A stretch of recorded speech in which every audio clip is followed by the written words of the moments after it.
Buenos días, no, buenas tardes y bendiciones, amados hermanos. Hoy tenemos ya lo que es la segunda sesión de lo que es este curso de introducción al Nuevo Testamento. Y hoy vamos a tratar lo que es el mundo social del Nuevo Testamento. También veremos lo que es la formación del canon. Y además vamos a ver algunas citas como la cita de Isaías 40 del 1 al 5 y Malaquías capítulo 4. En esta segunda sesión vamos a tratar, como ya le he dicho, lo que es la formación del canon. Estaremos estudiando los capítulos 4 y 5 del libro de Martínez Aquiles, El mundo social del Nuevo Testamento, junto a Isaías y Malaquías. Aquí se centra, en estas escrituras, se centra lo que es el contexto histórico y social del Nuevo Testamento. También vamos a explorar las escrituras del Antiguo Testamento, especialmente en Isaías y Malaquías. Isaías, uno de los profetas mayores, y Malaquías, uno de los profetas menores, porque ellos hablaron de la preparación del camino para el mensaje de Jesús, pero también hablaron de su impacto en la sociedad en su tiempo. Isaías 40, los versículos del 1 al 5, podemos ver ese contexto en el Nuevo Testamento. El pasaje nos habla sobre el consuelo y la preparación del camino para el Señor, enfatizando la grandeza de Dios y la llegada de su gloria. Podemos observar la frase voz que clama en el desierto: preparad el camino a Jehová. Esta es una profecía que se interpreta como la preparación para la llegada del Mesías, que se cumplió con Juan el Bautista. Malaquías capítulo 4, en este capítulo de Malaquías vemos específicamente los versículos 5 y 6 que nos habla sobre la venida de Elías antes del gran y terrible día de Jehová. Esta profecía también se relaciona con la figura de Juan el Bautista, quien es visto como el precursor de Jesús. También el libro de Martínez proporciona un marco para entender cómo el Nuevo Testamento se inserta en la historia de la sociedad y de su época. También vemos que examina la formación del canon del Nuevo Testamento, es decir, cómo se seleccionaron los libros que lo componen y se distinguieron de otros textos considerados apócrifos. También analiza lo que es el trasfondo social y cultural del primer siglo, incluyendo la estructura de poder, las expectativas mesiánicas y la dinámica de la sociedad judía de ese periodo. Dentro de las preguntas aparece como número 1, ¿por qué es tan importante para cada uno de nosotros estudiar y conocer lo que es el fondo del Nuevo Testamento? Bueno, es importante porque ahí vemos lo que es la revelación de Dios. El Nuevo Testamento es la base para entender quién es Jesucristo y cómo se relaciona con Dios. Pero además porque tiene el fundamento de la fe cristiana. En el fundamento de la fe cristiana contiene lo que son las enseñanzas de Jesús y de los apóstoles, que forman la base de la fe cristiana. Pero además porque hay propósito de la vida, ahí está el propósito de la vida, porque en ese propósito nos ayuda a entender cuál es el propósito de la vida y también la relación con Dios y el camino a la salvación.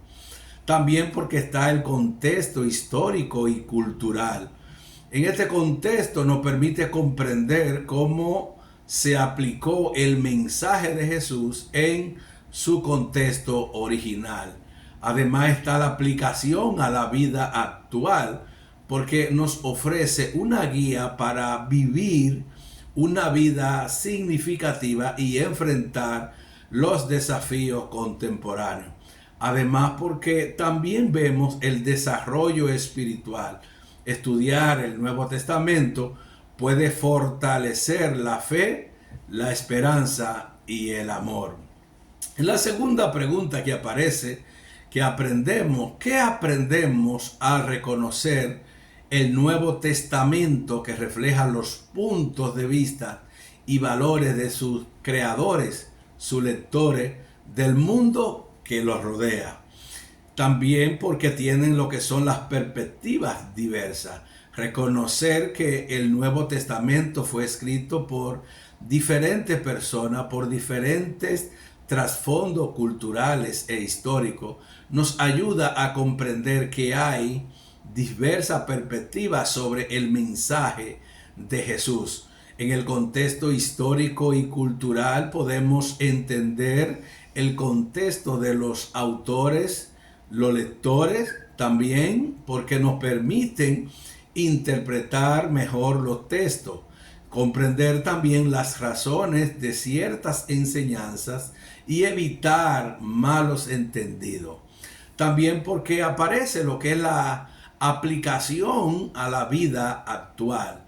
Al comprender cómo se entendía el mensaje de Jesús en su contexto original, podemos aplicarlo mejor a nuestra propia vida en el contexto actual. También nos presenta lo que son las relevancia continua. El Nuevo Testamento, aunque escrito en un contexto pasado, sigue siendo relevante para preguntas y desafíos de la vida contemporánea. Además nos presenta lo que es el diálogo intergeneracional. Al estudiar el Nuevo Testamento, nosotros podemos conectar con las experiencias de la fe de generaciones anteriores y aprender de ella.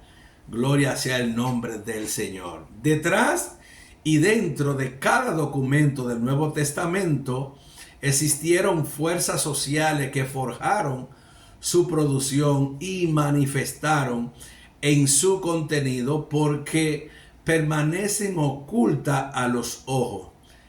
¿Cuál es el porqué? Bueno, no fuimos parte de ese mundo.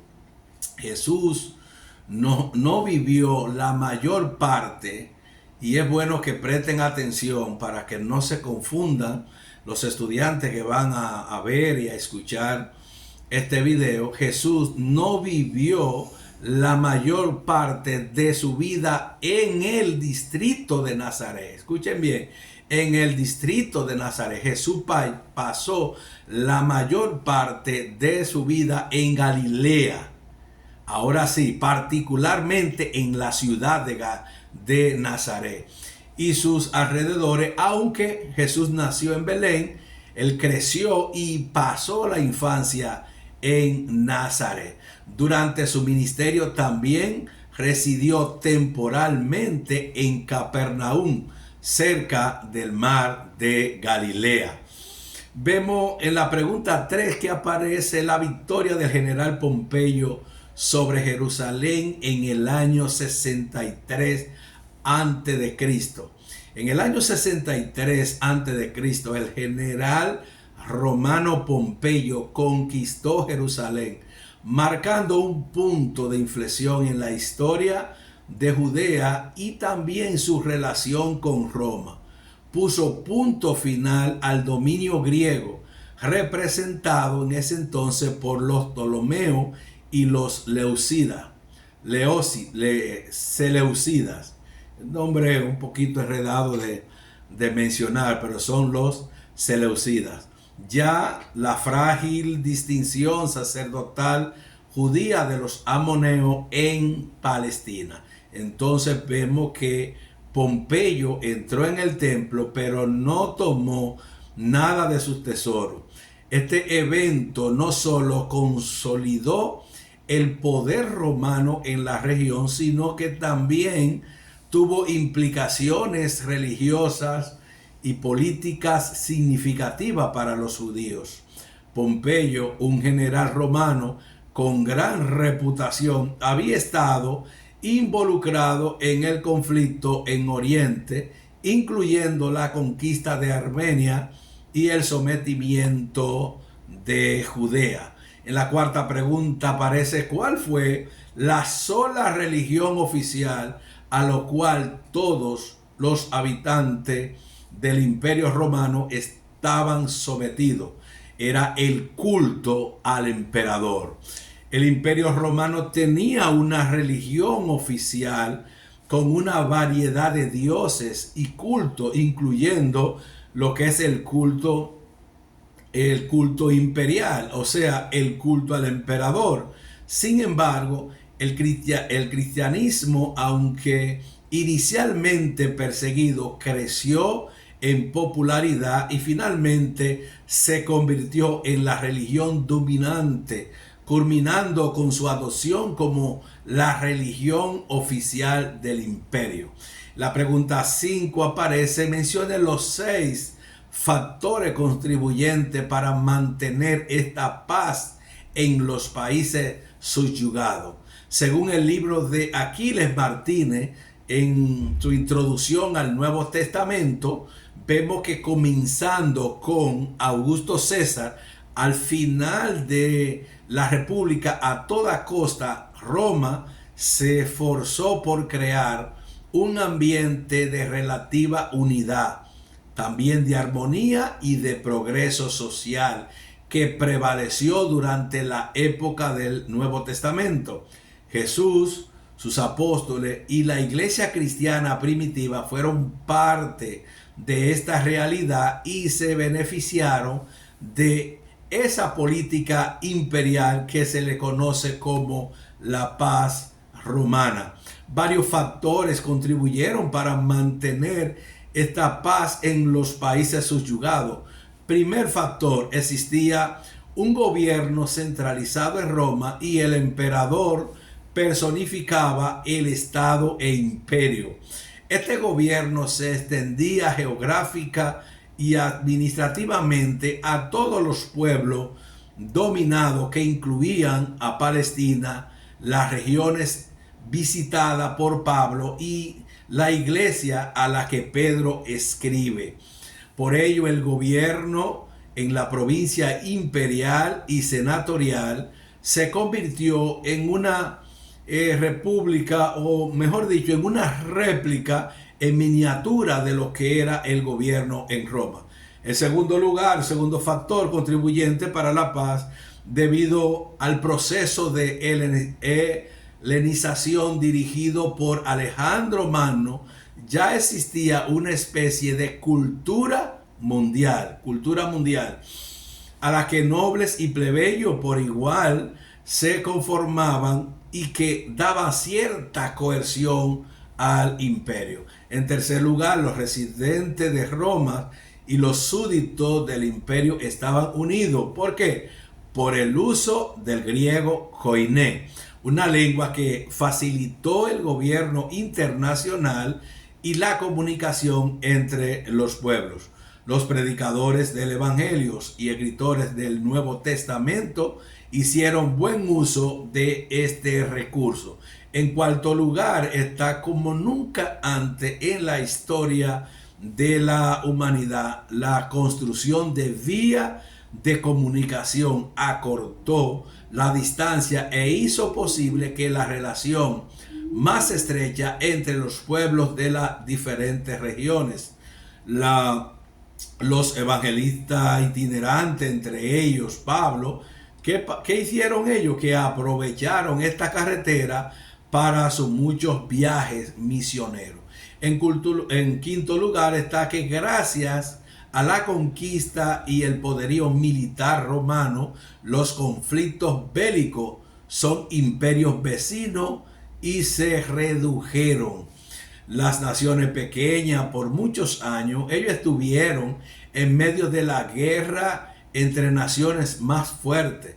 de pronto pudieron respirar paz y tranquilidad por un periodo largo, aunque le costó sufrimiento y explotación a manos del nuevo imperio.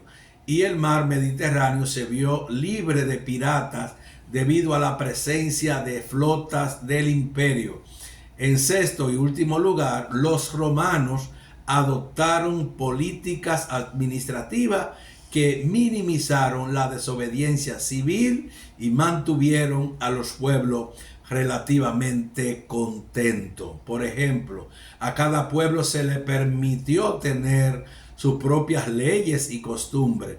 Se emitieron edictos que protegieron la libertad religiosa y se concedió autonomía política a algunos pueblos, los judíos entre ellos, aunque algunos pueblos conservadores a su propio gobernante siempre estuvieron sometidos a Roma, a quienes le pagaban los impuestos. Este bienestar social se logró a un alto precio, pues quien se encuentra en el poder rara vez un bien al que está abajo por mero instruismo o por respeto a la dignidad humana o aprecios a los valores.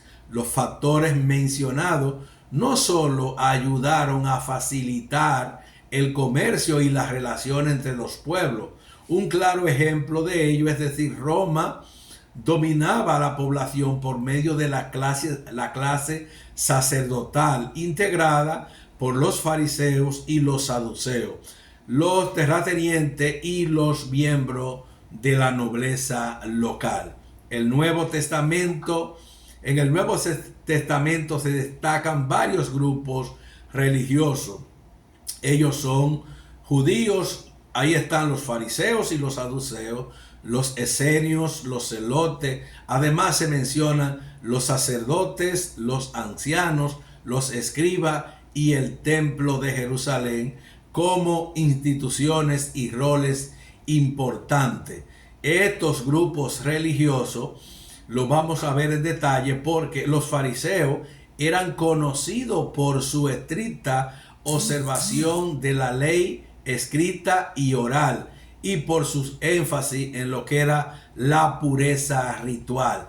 Los saduceos eran grupo de sacerdotes aristocráticos que a menudo se oponían a los fariseos. Ellos creían literalmente de las escrituras y no aceptaban ni la tradición oral ni la resurrección.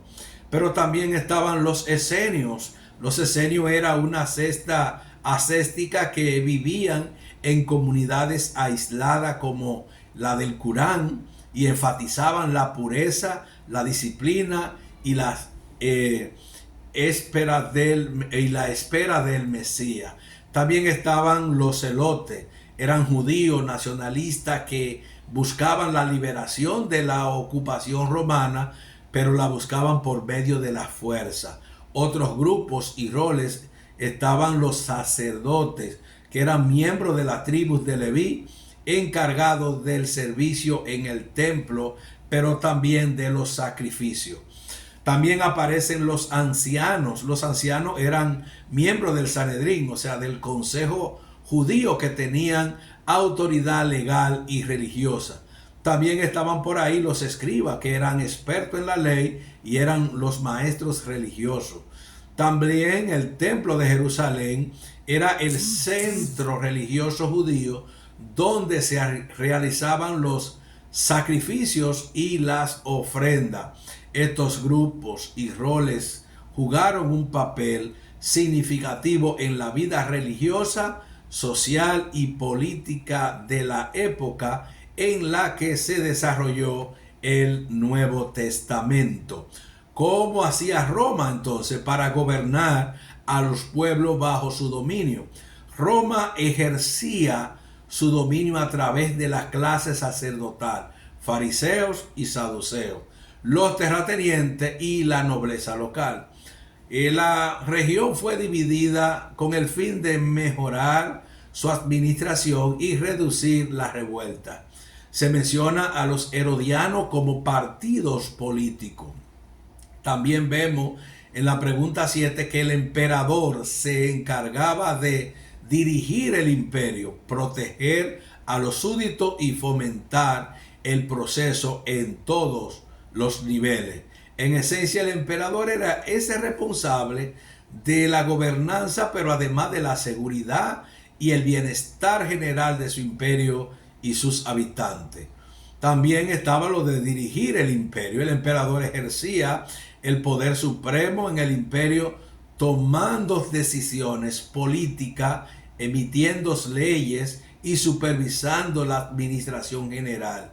Era la máxima autoridad y su voluntad a menudo era ley. También le correspondía proteger a sus súbditos. Una de las principales responsabilidades del imperio era garantizar la seguridad y el bienestar de sus ciudadanos.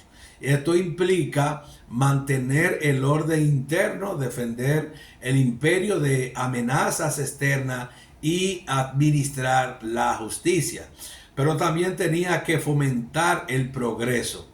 Además de la seguridad, un buen emperador también se esforzaba por promover el progreso en diversas áreas como la economía, la cultura, la infraestructura y la tecnología.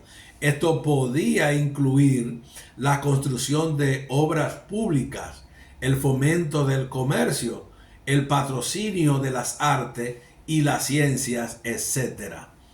Para su manutención, la población greco-romana dependía de la agricultura, la cría de animales, la manufactura y el comercio local e internacional. Esa era la pregunta número 8. Y la 9, el progreso de la sociedad y la economía del mundo greco-romano estuvo basado en una política esclavista.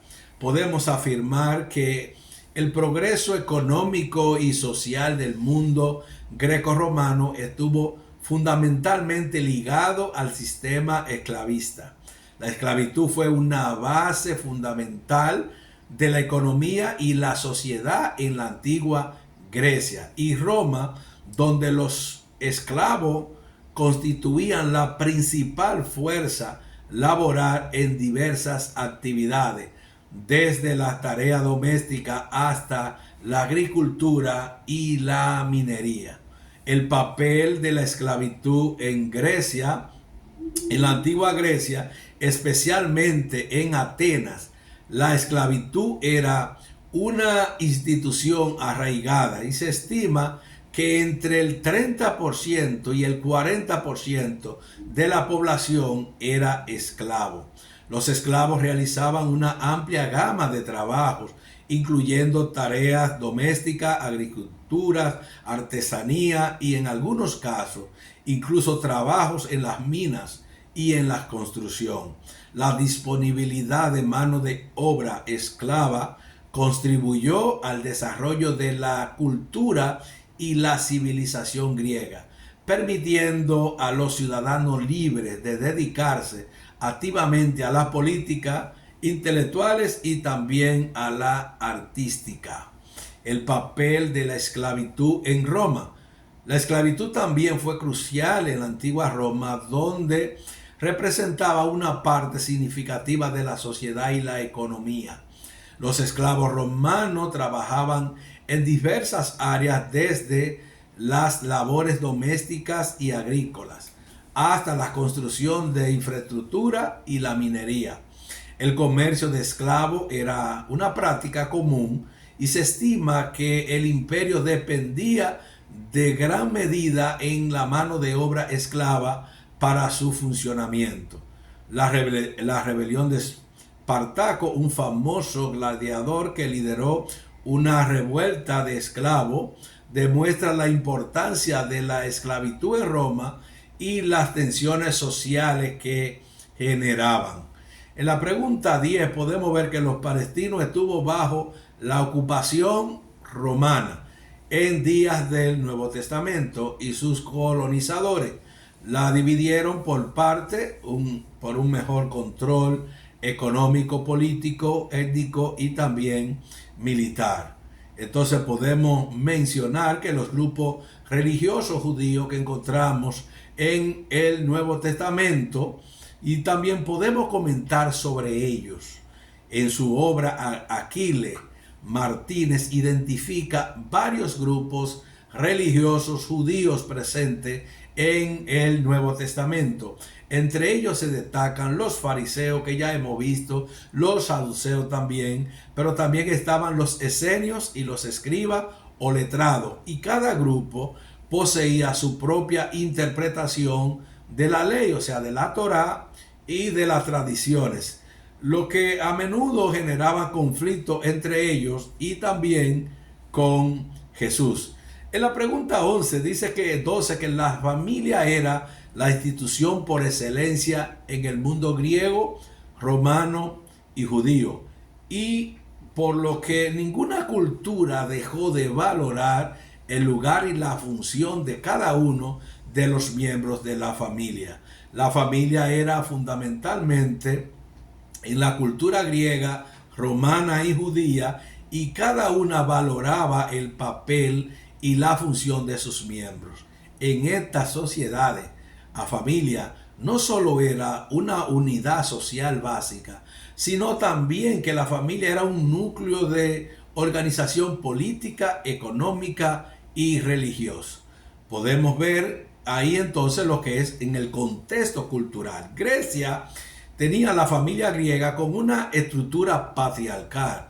Se centraba en la reproducción y la continuidad del linaje, el pater familia, o el pater familia, como se menciona, el hombre de la cabeza, el hombre de la cabeza era el hombre, como lo sigue siendo en nuestra cultura hoy en día. Y el hombre entonces ejercía autoridad sobre todos sus miembros, incluyendo esposa, hijos y esclavos. Ahora en Roma, en ese contexto cultural, en Roma, la familia romana también patriarcal era una unidad social y jurídica. El pater familia poseía un poder casi absoluto sobre sus miembros, incluyendo la potestad sobre sus hijos y los esclavos. En el judaísmo, en esta cultura, el contexto en el judaísmo, la familia judía, aunque con sus propias particularidades, también otorgaba gran importancia a la unidad familiar como base de la sociedad y la transmisión de la fe. Pero también tenían algunas características comunes. El patriarcado. En las tres culturas, el hombre tenía el papel dominante en la familia con autoridad sobre los demás miembros. En importancia de la continuidad del linaje, la familia se veía como la institución encargada de preservar el nombre, la herencia y la tradición de la familia. Las funciones diversas que ejercían, además de la reproducción, la familia cumplía funciones económicas, religiosas y sociales, siendo un pilar fundamental de la sociedad.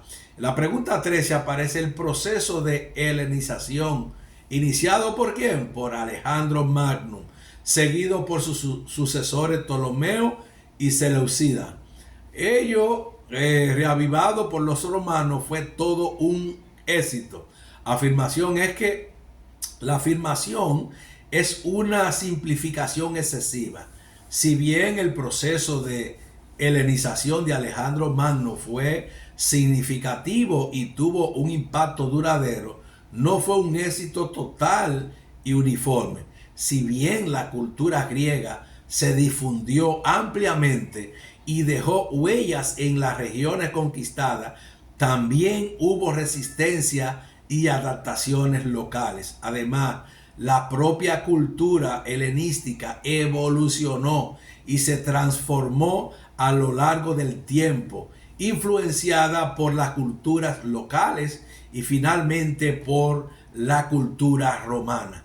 La helenización iniciada por Alejandro Magno continuaba por sus sucesores Esto implicó la difusión de la lengua, la cultura y la costumbre griega en vastas áreas del Mediterráneo, de ese Mediterráneo oriental, pero también de la Asia Menor, porque Alejandro Magno fundó numerosas ciudades con planteamientos urbanos griegos y fomentó el uso del griego como lengua franca. Tras la muerte de Alejandro, sus generales se dividieron el imperio, dando lugar a un reino tolemáutico, porque ahí estaban los Ptolomeos y también los Seleucidas, que eran parte de los generales de Alejandro, entre otros. Estos reinos continuaron proveyendo lo que era la cultura griega y el comercio con Grecia, lo que contribuyó a la difusión del helenismo.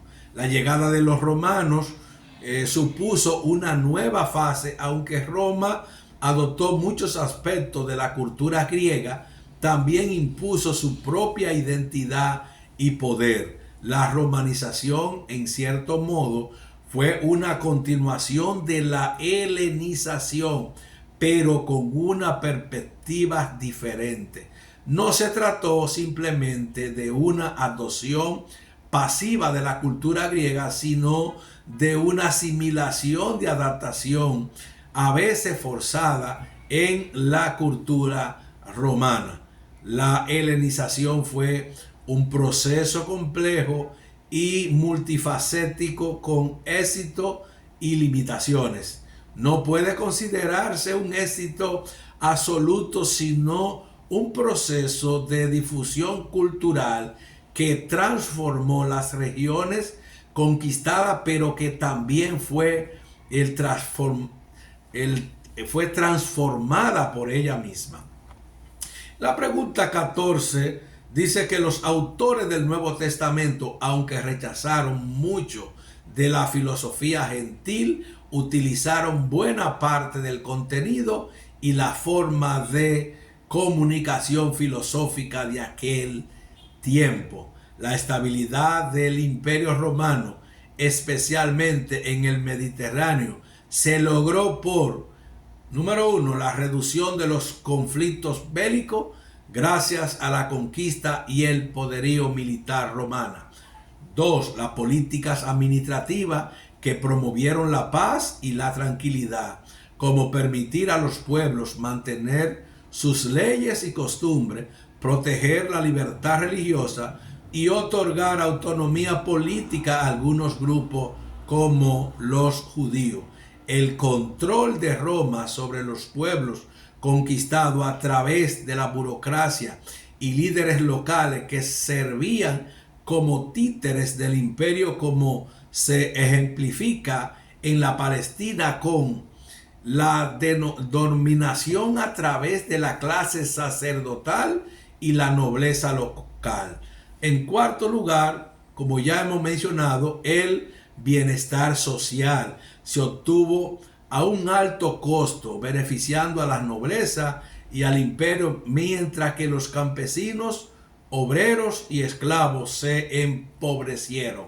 En conclusión, al estudiar los capítulos 4 y 5 de Martínez y los pasajes de Isaías y Malaquías, busca comprender cómo las profecías y las enseñanzas del Antiguo Testamento prepararon el terreno para la llegada de Jesús, su mensaje, su impacto en el mundo dentro de un contexto histórico, social, específico. El Nuevo Testamento es crucial para los estudiantes porque contiene el mensaje central del cristianismo, la vida, enseñanza, muerte y resurrección de Jesucristo, así como los fundamentos de la fe cristiana. Conocerlo a fondo permite entender la revelación de Dios, la relación con Él y el propósito de la vida. Además, al comprender que el Nuevo Testamento refleja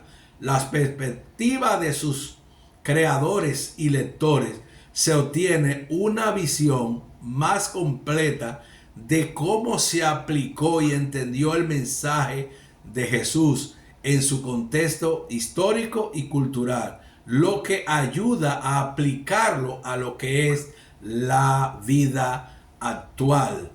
Es todo por este momento. Nos veremos, amados hermanos, en una próxima entrega. Bendiciones.